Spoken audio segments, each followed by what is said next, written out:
ಎಲ್ರಿಗೂ ನಮಸ್ಕಾರ. HGA ಅಕಾಡೆಮಿಗೆ ನಿಮ್ಮೆಲ್ಲರಿಗೂ ಸ್ವಾಗತ. ನೀವೆಲ್ಲರೂ ಸ್ಪರ್ಧಾತ್ಮಕ ಪರೀಕ್ಷೆಗಳಿಗೆ ಸಖತ್ತಾಗಿ ತಯಾರಿ ನಡೆಸ್ತಾ ಇದ್ದೀರಾ ಅಲ್ವಾ? ಹಾಗಿದ್ರೆ ಇವತ್ತಿನ ಈ ತರಗತಿ ನಿಮಗಾಗಿಯೇ ಇರೋದು. ನಾವಿವತ್ತು ಫಿಸಿಕಲ್ ಜಿಯೋಗ್ರಫಿ ಅಂದ್ರೆ ಭೌತಿಕ ಭೂಗೋಳಶಾಸ್ತ್ರದ ಕೆಲವು ತುಂಬಾನೇ ಇಂಪಾರ್ಟೆಂಟ್ ಕಾನ್ಸೆಪ್ಟ್ಸ್ಗಳನ್ನ ನೋಡೋಣ. ಎಂಥ ಕಾನ್ಸೆಪ್ಟ್ಸ್ ಅಂದ್ರೆ ಎಕ್ಸಾಮಲ್ಲಿ ಪದೇ ಪದೇ ಕೇಳ್ತಾರೆ. ಸೊ ಬನ್ನಿ ಶುರು ಮಾಡೋಣ. ಒಂದು ಕ್ಷಣ ಯೋಚನೆ ಮಾಡಿ. ನಮ್ಮ ಪಾದದ ಕೆಳಗೆ ಸಾವಿರಾರು ಕಿಲೋಮೀಟರ್ ಆಳದಲ್ಲಿ ಭೂಮಿಯ ಒಳಗೆ ಏನಿದೆ? ಅಲ್ಲಿರೋ ಆ ಗುಪ್ತ ಶಕ್ತಿಗಳು ನಮ್ಮ ಜಗತ್ತನ್ನ ಅಷ್ಟೇ ಅಲ್ಲ, ನಮ್ಮ ಎಕ್ಸಾಮ್ ಪೇಪರ್ಗಳನ್ನು ಹೇಗೆ ಡಿಸೈನ್ ಮಾಡ್ತವೆ? ಇದನ್ನ ತಿಳ್ಕೊಂಡ್ರೆ ಎಷ್ಟೊಂದು ಮಾರ್ಕ್ಸ್ ಬರುತ್ತೆ ಅಲ್ವಾ? ಸೊ ಬನ್ನಿ ಆ ರಹಸ್ಯವನ್ನ ಇವತ್ತು ಒಟ್ಟಿಗೆ ಭೇದಿಸೋಣ. ಸರಿ, ಹಾಗಿದ್ರೆ ಇವತ್ತಿನ ನಮ್ಮ ಪಯಣದಲ್ಲಿ ಏನೆಲ್ಲ ಇದೆ? ಮೊದಲಿಗೆ ಭೂಮಿಯ ಒಳ ಪದರಗಳ ಬಗ್ಗೆ ತಿಳ್ಕೊಳ್ತೀವಿ. ಆಮೇಲೆ ಭೂಮಿ ಯಾಕೆ ಕಂಪಿಸುತ್ತೆ ಅಂತ ಭೂಕಂಪಗಳ ಬಗ್ಗೆ ನೋಡ್ತೀವಿ. ನಂತರ ಭೂಮಿಯೊಳಗಿನ ಬೆಂಕಿಯ ಪರ್ವತಗಳಾದ ಜ್ವಾಲಾಮುಖಿಗಳ ಬಗ್ಗೆ, ಆಮೇಲೆ ಕಲ್ಲುಗಳ ಕಥೆ ಅಂದ್ರೆ ಶಿಲೆಗಳ ಬಗ್ಗೆ, ಕೊನೆಗೆ ಒಂದು ಕ್ವಿಕ್ ರಿವಿಷನ್. ಎಲ್ಲವನ್ನೂ ಕಂಪ್ಲೀಟ್ ಆಗಿ ಎಕ್ಸಾಮ್ ಪಾಯಿಂಟ್ ಆಫ್ ವ್ಯೂನಲ್ಲೇ ಕಲಿಯೋಣ. ಓಕೆ, ನಮ್ಮ ಜರ್ನಿಯ ಮೊದಲನೇ ಸ್ಟಾಪ್ ಭೂಮಿಯ ಅಂತರಾಳ. ಈಗ ಭೂಮಿಯ ಒಳಗೆ ಏನಿದೆ ಅಂತ ಅರ್ಥ ಮಾಡ್ಕೊಳ್ಳೋಕ್ಕೆ ಒಂದು ಸಿಂಪಲ್ ಉದಾಹರಣೆ ತಗೊಳ್ಳೋಣ. ಒಂದು ಸೇಬಹಣ್ಣು ಅನ್ಕೊಳ್ಳಿ. ಸೇಬಹಣ್ಣಿಗೆ ಮೇಲೆ ಒಂದು ತೆಳ್ಳುವಾದ ಸಿಪ್ಪೆ ಇರುತ್ತಲ್ವಾ, ಅದರೊಳಗೆ ನಾವು ತಿನ್ನುವ ತಿರುಳು ಮತ್ತು ಮಧ್ಯದಲ್ಲಿ ಬೀಜ ಇರೋ ಗಟ್ಟಿ ಭಾಗ. ನಮ್ಮ ಭೂಮಿನೂ ಹೆಚ್ಚು ಕಡಿಮೆ ಇದೇ ಥರಾನೇ, ಅದಕ್ಕೂ ಬೇರೆ ಬೇರೆ ಲೇಯರ್ಸ್ ಇವೆ. ನೋಡಿ, ಭೂಮಿಗೆ ಮೇಲಿಂದ ಕೆಳಗೆ ಬಂದ್ರೆ ಮುಖ್ಯವಾಗಿ 4 ಪದರಗಳು ಸಿಗ್ತವೆ. ನಾವು ನಿಂತಿರೋ ಈ ತೆಳುವಾದ ಹೊರಗಿನ ಲೇಯರ್ ಇದೆಯಲ್ಲ, ಅದನ್ನ ಕ್ರಸ್ಟ್ ಅಥವಾ ಗಟ್ಟಿ ಪದರ ಅಂತೀವಿ. ಅದರ ಕೆಳಗೆ ಒಂದು ದಪ್ಪನೆಯ ಲೇಯರ್ ಇದೆ, ಅದೇ ಮ್ಯಾಂಟಲ್ ಅಥವಾ ಕವಚ. ಇನ್ನೂ ಒಳಗೆ ಹೋದ್ರೆ ಕರಗಿದ ಲೋಹದ ಹೊರತಿರುಳು ಅಂದ್ರೆ ಔಟರ್ ಕೋರ್ ಸಿಗುತ್ತೆ. ಮತ್ತು ಭೂಮಿಯ ಮಧ್ಯಭಾಗದಲ್ಲಿ ಅಂದ್ರೆ ಸೆಂಟರಲ್ಲಿ ಸಿಕ್ಕಾಪಟ್ಟೆ ಪ್ರೆಷರ್ನಿಂದಾಗಿ ಗಟ್ಟಿಯಾಗಿರುವ ಒಳತಿರುಳು ಅಂದ್ರೆ ಇನ್ನರ್ ಕೋರ್ ಇದೆ. ಈಗ ಈ ಆರ್ಡರ್ ಅಂದ್ರೆ crust, mantle, outer core, inner core ಇದನ್ನ ನೆನ್ಪಿಟ್ಕೊಳ್ಳೋದು ತುಂಬಾನೇ ಇಂಪಾರ್ಟೆಂಟ್. ಯಾಕೆ ಗೊತ್ತಾ? ಬನ್ನಿ ಒಂದು ಎಕ್ಸಾಮ್ ಪ್ರಶ್ನೆ ನೋಡಿದ್ರೆ ನಿಮ್ಗೆ ಗೊತ್ತಾಗುತ್ತೆ. ನೋಡಿ, ಇದು 2005ರ FDA ಪರೀಕ್ಷೆಯಲ್ಲಿ ಕೇಳಿರೋ ಪ್ರಶ್ನೆ ಏನಪ್ಪಾ ಅಂದ್ರೆ, ಭೂಮಿಯ ಮೇಲ್ಮೈಯಿಂದ ಕೇಂದ್ರದವರೆಗೆ ಲೇಯರ್ಗಳ ಸರಿಯಾದ ಕ್ರಮ ಯಾವುದು? ಈಗ ತಾನೇ ನಾವು ನೋಡಿದ್ವಿ ಅಲ್ವಾ, ಗಟ್ಟಿ ಪದರ, ಕವಚ, ಹೊರತಿರುಳು ಮತ್ತು ಒಳತಿರುಳು. ಅಷ್ಟೇ. ನೋಡಿ, ಕಾನ್ಸೆಪ್ಟ್ ಕ್ಲಿಯರ್ ಆಗಿದ್ರೆ 1 ಮಾರ್ಕ್ ಎಷ್ಟು ಸುಲಭವಾಗಿ ಸಿಗುತ್ತೆ. ಸರಿ, ಈಗ ಭೂಮಿಯ ಕೋರ್ ಬಗ್ಗೆ ಇನ್ನೊಂದು ಇಂಟ್ರೆಸ್ಟಿಂಗ್ ವಿಷಯ. ಅದಕ್ಕೊಂದು ಅಡ್ಡ ಹೆಸರಿದೆ, ನೈಫ್ ಅಂತ. NIFE. ಯಾಕೆ ಹೀಗೆ ಕರೀತಾರೆ? ಯಾಕೆಂದ್ರೆ ಭೂಮಿಯ ತಿರುಳು ಮುಖ್ಯವಾಗಿ 2 ಲೋಹಗಳಿಂದ ಮಾಡಲ್ಪಟ್ಟಿದೆ. Ni ಅಂದ್ರೆ ನಿಕಲ್ ಮತ್ತು Fe ಅಂದ್ರೆ ಫೆರಸ್ ಅಂದ್ರೆ ಕಬ್ಬಿಣ. ಸಿಂಪಲ್ ಅಲ್ವಾ? ನೈಫ್, ನಿಕಲ್ ಮತ್ತು ಫೆರಸ್. ಈಗ ಇದ್ರ ಮೇಲೊಂದು ಪ್ರಶ್ನೆ ಬಂದಿತ್ತು, ಅದನ್ನ ನೋಡೋಣ. ನೋಡಿ, 1998ರ PSI ಎಕ್ಸಾಮ್ ಪ್ರಶ್ನೆ ಇದು. ನೈಫ್ ಅನ್ನೋ ಪದ ಯಾವುದಕ್ಕೆ ಸಂಬಂಧಿಸಿದ್ದು ಅಂತ ಕೇಳಿದ್ದಾರೆ. ನಿಮ್ಗೀಗ ಉತ್ತರ ಗೊತ್ತೇ ಇದೆ ಅಲ್ವಾ? ಭೂಮಿಯ ಮಧ್ಯಭಾಗ ಅಂದ್ರೆ ಕೋರ್. ನೈಫ್ ಅಂದ್ರೆ ನಿಕಲ್ ಮತ್ತೆ ಐರನ್, ಅದಿರೋದು ಭೂಮಿಯ ಕೋರ್ನಲ್ಲಿ. ಇಷ್ಟು ಗೊತ್ತಿದ್ರೆ ಸಾಕು, ಈಸಿಯಾಗಿ ಆನ್ಸರ್ ಮಾಡ್ಬೋದು. ಸರಿ, ಈಗ ಒಂದು ವೆರಿ ಇಂಪಾರ್ಟೆಂಟ್ ಪಾಯಿಂಟ್. ಎಕ್ಸಾಮ್ನಲ್ಲಿ ಅತಿ ಹೆಚ್ಚು ಜನ ಕನ್ಫ್ಯೂಸ್ ಮಾಡ್ಕೊಳ್ಳುವ ಜಾಗ ಇದು. ಗಮನ ಕೊಟ್ಟು ಕೇಳಿ.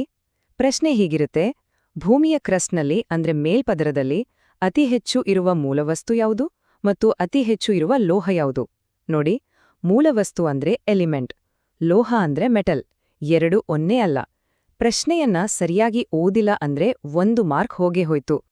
ಈಗ ಈ ಚಾರ್ಟ್ ನೋಡಿ, ನಿಮ್ಗೆ ಕ್ಲಿಯರ್ ಆಗಿ ಗೊತ್ತಾಗುತ್ತೆ. ಭೂಮಿಯ ಕ್ರಸ್ಟ್ನಲ್ಲಿ ಅತಿ ಹೆಚ್ಚು ಇರೋದ್ಯಾವುದು?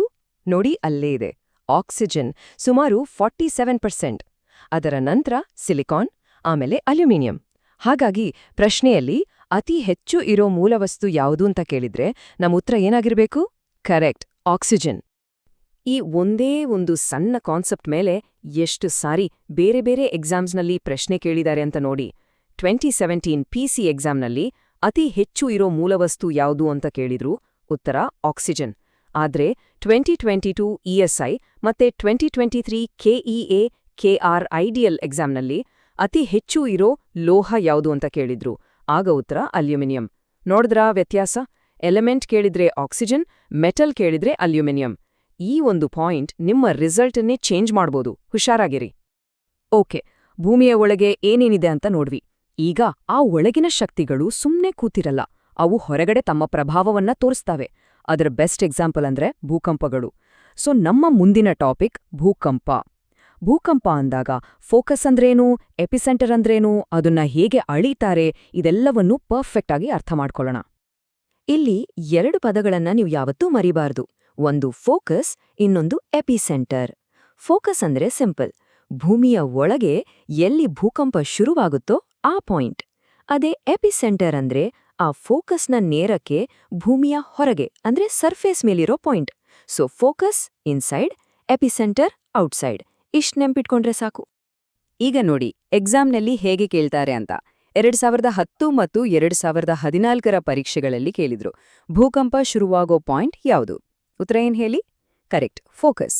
ಹಾಗೆ 2015 ಮತ್ತು 2016ರ PSI ಎಕ್ಸಾಮ್ನಲ್ಲಿ ಎಪಿಸೆಂಟರ್ ಅನ್ನೋ ಪದ ಯಾವುದಕ್ಕೆ ಸಂಬಂಧಿಸಿದ್ದು ಅಂತ ಕೇಳಿದ್ರು. ಉತ್ತರ ಸಿಂಪಲ್, ಭೂಕಂಪ. ನೋಡಿ, ಒಂದೇ ಕಾನ್ಸೆಪ್ಟ್, ಬೇರೆ ಬೇರೆ ರೀತಿ ಪ್ರಶ್ನೆಗಳು. ಸರಿ, ಈಗ ಭೂಕಂಪದ ತೀವ್ರತೆಯನ್ನ ರಿಕ್ಟರ್ ಸ್ಕೇಲ್ನಲ್ಲಿ ಅಳಿತಾರೆ ಅಂತ ನಮಗೆಲ್ಲ ಗೊತ್ತು. ಆದ್ರೆ ಇಲ್ಲೊಂದು ಟ್ರಿಕ್ ಇದೆ. ರಿಕ್ಟರ್ ಸ್ಕೇಲ್ 4 ಇರೋ ಭೂಕಂಪಕ್ಕಿಂತ 5 ಇರೋದು ಸ್ವಲ್ಪ ಜಾಸ್ತಿ ಅಷ್ಟೇ ಅಲ್ಲ, ಪ್ರತಿಯೊಂದು ನಂಬರ್ ಹೆಚ್ಚಾದಾಗ್ಲೂ ಕಂಪನದ ಶಕ್ತಿ 10 ಪಟ್ಟು ಹೆಚ್ಚಾಗುತ್ತೆ. ಅಂದ್ರೆ 4ರಿಂದ 5ಗೆ 10 ಪಟ್ಟು ಜಾಸ್ತಿ. ಹಾಗಿದ್ರೆ 4 ಇರೋ ಭೂಕಂಪಕ್ಕಿಂತ 8 ಇರೋ ಭೂಕಂಪ ಎಷ್ಟು ಪಟ್ಟು ಶಕ್ತಿಶಾಲಿಯಾಗಿರ್ಬೋದು? ನೀವೇ ಕ್ಯಾಲ್ಕುಲೇಟ್ ಮಾಡಿ ನೋಡಿ. ಇದೇ ಲೆಕ್ಕಾಚಾರದ ಮೇಲೆ 2018ನ PSI ಎಕ್ಸಾಮ್ನಲ್ಲಿ ಒಂದು ಪ್ರಶ್ನೆ ಬಂದಿತ್ತು ನೋಡಿ. 4ನ ತೀವ್ರತೆಗಿಂತ 8ರ ತೀವ್ರತೆಯ ಭೂಕಂಪ ಎಷ್ಟು ಸ್ಟ್ರಾಂಗ್ ಅಂತ ಲೆಕ್ಕ ಹಾಕೋಣ ಬನ್ನಿ. 4ರಿಂದ 5ಗೆ 10 ಪಟ್ಟು, 5ಇಂದ 6ಗೆ ಇನ್ನೊಂದು 10 ಪಟ್ಟು, 6ಇಂದ 7ಗೆ ಮತ್ತೊಂದು 10 ಪಟ್ಟು, 7ಇಂದ 8ಗೆ ಇನ್ನೊಂದು 10 ಪಟ್ಟು. ಸೊ 10 × 10 × 10 × 10 ಅಂದ್ರೆ ಒಟ್ಟು 10,000 ಪಟ್ಟು ಹೆಚ್ಚು ಶಕ್ತಿಶಾಲಿ. ನೋಡಿದ್ರಾ, ಇದು ತುಂಬಾ ಇಂಪಾರ್ಟೆಂಟ್ ಕಾನ್ಸೆಪ್ಟ್. ಭಾರತದಲ್ಲಿ ಭೂಕಂಪದ ರಿಸ್ಕ್ ಪ್ರಕಾರ ಬೇರೆ ಬೇರೆ ಝೋನ್ಗಳನ್ನಾಗಿ ವಿಂಗಡಿಸಿದ್ದಾರೆ. ಝೋನ್ ವಿ ಅಂದ್ರೆ ಅತಿ ಹೆಚ್ಚು ಅಪಾಯ, ಉದಾಹರಣೆಗೆ ನಮ್ಮ ಈಶಾನ್ಯ ರಾಜ್ಯಗಳು. ಆದ್ರೆ ನಮ್ಮ ಪರೀಕ್ಷೆ ದೃಷ್ಟಿಯಿಂದ ಒಂದು ಗುಡ್ ನ್ಯೂಸ್ ಇದೆ.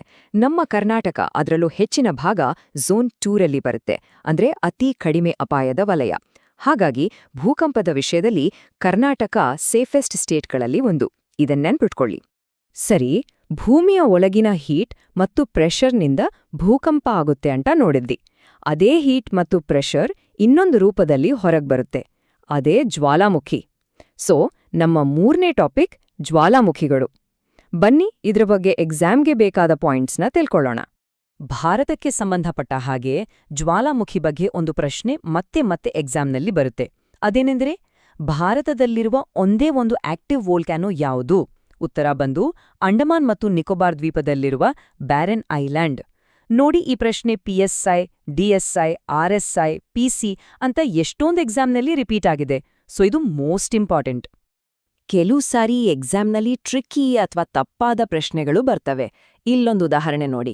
2002ರ PSI ಎಕ್ಸಾಮ್ನಲ್ಲಿ ಮೌಂಟ್ ಎವರೆಸ್ಟ್ನಲ್ಲಿರೋ ಜೀವಂತ ಜ್ವಾಲಾಮುಖಿ ಯಾವುದು ಅಂತ ಕೇಳ್ಬಿಟ್ರು. ನಿಜ ಹೇಳ್ಬೇಕಂದ್ರೆ ಮೌಂಟ್ ಎವರೆಸ್ಟ್ ಒಂದು ಜ್ವಾಲಾಮುಖಿ ಅಲ್ವೇ ಅಲ್ಲ. ಅದೇ ಆಪ್ಷನ್ಸ್ನಲ್ಲಿ ಇಟಲಿಯ ಮೌಂಟ್ ಎಟ್ನಾ ಇತ್ತು, ಅದೊಂದು ಆಕ್ಟಿವ್ ವಾಲ್ಕ್ಯಾನೋ. ಸೊ ಪ್ರಶ್ನೆ ತಪ್ಪಿದ್ರೂ ಕೊಟ್ಟಿರೋ ಆಪ್ಷನ್ನಲ್ಲಿ ಬೆಸ್ಟ್ ಆನ್ಸರ್ ಯಾವುದು ಅಂತ ಯೋಚಿಸಿ ಹಾಕಬೇಕಾಗತ್ತೆ. ಇದು ಕೂಡ ಒಂದು ಎಕ್ಸಾಮ್ ಸ್ಕಿಲ್. ಸರಿ, ನಾವು ಭೂಮಿಯ ಒಳಗಿನ ಲೇಯರ್ ನೋಡಿದ್ವಿ, ಭೂಕಂಪ ನೋಡಿದ್ವಿ, ಜ್ವಾಲಾಮುಖಿ ನೋಡಿದ್ವಿ. ಈ ಎಲ್ಲ ಪ್ರಕ್ರಿಯೆಗಳಿಂದ ಕೊನೆಗೆ ಏನು ಉರುಪೋತ್ತೆ? ಅದೇ ಶಿಲೆಗಳು, ಅಂದ್ರೆ ಕಲ್ಲುಗಳು. ಸೊ ನಮ್ ಕೊನೆಯ ಪ್ರಮುಖ ಟಾಪಿಕ್ ರಾಕ್ಸ್. ಬನ್ನಿ ಈ ಕಲ್ಲುಗಳ ಕಥೆಯಿಂದ ಕೇಳೋಣ. ರಾಕ್ಸ್ನಲ್ಲಿ ಮುಖ್ಯವಾಗಿ 3 ಟೈಪ್ಸ್. ಮೊದಲನೇದು ಅಗ್ನಿಶಿಲೆ ಅಥವಾ ಈಗ್ನಿಯಸ್ ರಾಕ್. ಜ್ವಾಲಾಮುಖಿಯಿಂದ ಬಂದ ಲಾವಾ ತಣ್ಣಗಾಗಿ ಇದು ಉರುವಾಗುತ್ತೆ. ಇದೇ ಎಲ್ಲಾ ಕಲ್ಲುಗಳ ಮೂಲ. ಅದಕ್ಕೆ ಇದನ್ನ ಮದರ್ ರಾಕ್ ಅಂತಾನೂ ಕರೀತಾರೆ. ಎರಡನೇದು ಸಂಚಿತ ಶಿಲೆ ಅಥವಾ ಸೆಡಿಮೆಂಟರಿ ರಾಕ್. ಬೇರೆ ಕಲ್ಲುಗಳು ಸವೆದು ಲೇಯರ್ ಆಗಿ ಸೇರ್ಕೊಂಡು ಇದು ಉರುವಾಗುತ್ತೆ. ಇದರಲ್ಲಿ ಪಳೆಯುಳಿಕೆಗಳು ಅಂದ್ರೆ ಫಾಸಿಲ್ಸ್ ಸಿಗ್ತವೆ. ಇದು ಇದರ ಸ್ಪೆಷಾಲಿಟಿ. ಮೂರನೇದು ರೂಪಾಂತರ ಶಿಲೆ ಅಥವಾ ಮೆಟಮಾರ್ಫಿಕ್ ರಾಕ್. ಅಂದ್ರೆ ಮೊದಲಿನ 2 ಕಲ್ಲುಗಳು ಸಿಕ್ಕಾಪಟ್ಟೆ ಬಿಸಿ ಮತ್ತು ಒತ್ತಡಕ್ಕೆ ಸಿಕ್ಕಿ ತಮ್ಮ ರೂಪವನ್ನೇ ಬದಲಾಯಿಸ್ಕೊಂಡ್ರೆ ಅದು ರೂಪಾಂತರ ಶಿಲೆ. ಎಕ್ಸಾಮ್ನಲ್ಲಿ ಜಾಸ್ತಿ ಕೇಳೋದು ಈ ರೂಪಾಂತರದ ಬಗ್ಗೆ, ಅಂದ್ರೆ ಯಾವ ಕಲ್ಲು ಏನಾಗಿ ಬದಲಾಗುತ್ತೆ ಅಂತ. ಇಲ್ಲಿ 2 ಇಂಪಾರ್ಟೆಂಟ್ ಜೋಡಿಗಳನ್ನ ನೆನ್ಪಿಟ್ಕೊಳ್ಳಿ.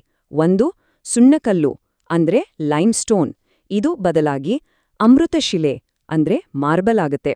ಇದನ್ನ 2017ರ ESI ಪರೀಕ್ಷೆಯಲ್ಲಿ ಕೇಳಿದ್ರು. ಇನ್ನೊಂದು ಮರಳುಕಲ್ಲು ಅಂದ್ರೆ ಸ್ಯಾಂಡ್ಸ್ಟೋನ್, ಇದು ಬದಲಾಗಿ ಕ್ವಾರ್ಟ್ಸೈಟ್ ಆಗುತ್ತೆ. ಇದನ್ನ 2019ರ ಸಿಪಿಡಿಸಿ ಪರೀಕ್ಷೆಯಲ್ಲಿ ಕೇಳಿದ್ರು. ಈ 2 ಜೋಡಿಗಳು ಪಕ್ಕಾ ನೆನ್ಪಿರ್ಬೇಕು. ಸರಿ, ಇವತ್ತು ನಾವು ಭೂಮಿಯ ಹೊರಗಿನ ಒಂದು ಅದ್ಭುತ ಪಯಣವನ್ನೇ ಮಾಡಿ ಮುಗಿಸಿದ್ವಿ. ಈಗ ಎಲ್ಲವನ್ನೂ ಒಮ್ಮೆ ಫಟಾಫಟ್ ಅಂತೆ ರಿವೈಸ್ ಮಾಡೋಣ. ರೆಡಿ ತಾನೇ? ಇದು ನಿಮ್ಮ ಫೈನಲ್ ರಿವಿಷನ್ಗೆ ತುಂಬಾನೇ ಹೆಲ್ಪ್ ಆಗತ್ತೆ. Okay, quick revision points. ಭೂಮಿಯ ಕೋರ್ ಅಂದ್ರೆ ನೈಫ್, ಭೂಕಂಪದ ಸ್ಟಾರ್ಟಿಂಗ್ ಪಾಯಿಂಟ್ ಒಳಗೆ ಫೋಕಸ್, ಹೊರಗೆ ಎಪಿಸೆಂಟರ್. ರಿಕ್ಟರ್ ಸ್ಕೇಲ್ನಲ್ಲಿ 1 ಪಾಯಿಂಟ್ ಜಾಸ್ತಿ ಆದ್ರೆ 10 ಪಟ್ಟು ಹೆಚ್ಚು ಶಕ್ತಿ. ಇಂಡಿಯಾದ ಒಂದೇ ಒಂದು active volcano Barren Island. Fossils ಎಲ್ಲಿ ಸಿಗುತ್ತೆ?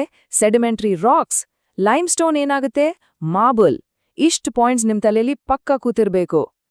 ಇವತ್ತಿನ ಈ ತರಗತಿ ನಿಮ್ಮೆಲ್ಲರಿಗೂ ಖಂಡಿತವಾಗಿ ಉಪಯುಕ್ತವಾಗಿದೆ ಅಂತ ನಂಬಿದ್ದೀನಿ. ಈ ತರಹದ ಇನ್ನೂ ಹೆಚ್ಚಿನ ವಿಶ್ಲೇಷಣೆಗಳಿಗಾಗಿ ನೀವು ಮಾಡಬೇಕಿರೋದು ಇಷ್ಟೇ. ಈ ವಿಡಿಯೋಗೆ ಒಂದು ಲೈಕ್ ಕೊಡಿ ಮತ್ತು ನಮ್ಮ HGA ಅಕಾಡೆಮಿ ಚಾನೆಲ್ಗೆ ತಪ್ಪದೇ ಸಬ್ಸ್ಕ್ರೈಬ್ ಆಗಿ. ಹಾಗೆ ಪಕ್ಕದಲ್ಲಿರೋ ಬೆಲ್ ಐಕಾನ್ ಒತ್ತಿದ್ರೆ ನಾವು ಹಾಕೋ ಯಾವುದೇ ವಿಡಿಯೋ ಮಿಸ್ ಆಗಲ್ಲ. ಅಷ್ಟೇ ಅಲ್ಲ, ಇವತ್ತು ನಾವು ಡಿಸ್ಕಸ್ ಮಾಡಿದ ಎಲ್ಲ ಪ್ರಶ್ನೆಗಳನ್ನ ನೀವೇ ಟೆಸ್ಟ್ ತರಹ ಅಟೆಂಡ್ ಮಾಡಬೇಕು ಅಂದ್ರೆ ಪ್ಲೇಸ್ಟೋರ್ನಿಂದ study MCQ by HGA academy app ಅನ್ನು ಡೌನ್ಲೋಡ್ ಮಾಡ್ಕೊಳ್ಳಿ. ಅಲ್ಲಿ ನಿಮ್ಗೆ ಹಳೆ ಪ್ರಶ್ನೆ ಪತ್ರಿಕೆಗಳು ಸಿಗ್ತವೆ. ಚೆನ್ನಾಗಿ ಅಭ್ಯಾಸ ಮಾಡಿ. ನಿಮ್ಮ ತಯಾರಿ ಹೀಗೆ ಮುಂದುವರಿಯಲಿ. ಎಲ್ಲರಿಗೂ ಆಲ್ ದಿ ಬೆಸ್ಟ್. ಧನ್ಯವಾದಗಳು.